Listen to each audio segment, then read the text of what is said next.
Hey folks, Bobby Stevens, managing partner at the all-new Key Chevy here in Middletown, coming to you today from our GM certified award-winning parts department here. Today we've got Corey Barret, who's been a parts associate with us for a long time.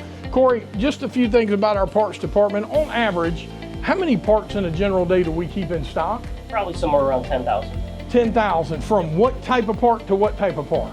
You know, everything from oil filters, cabin filters, all the way up to transmissions, engines, running boards, that sort of thing. Wow, so we have full engines and transmissions in stock, Yes. ready for an immediate install in a customer's vehicle. Correct.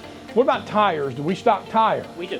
How many different makes and sizes of tires would you say on average we stock? We probably stock for our top 10 vehicles we move on a daily basis. Okay, so your top 10 tire sizes, which are going to be your most frequently sold tires that all tire shops stock. We've got them right in here, stocked, ready to go for you any minute of the day. Now, Corey, if you have a customer that comes in and they've just got a different part that we don't have in stock and it's a special part, 22-inch wheel they wanted for their vehicle, generally, how quick can you get it in stock? Within about a day or two. Within about a day or two, we can have almost any part that they want. Yes. Folks, you heard it right here. Come on down to the all-new Key Chevy, our award-winning parts department, where Corey and I will be waiting on you.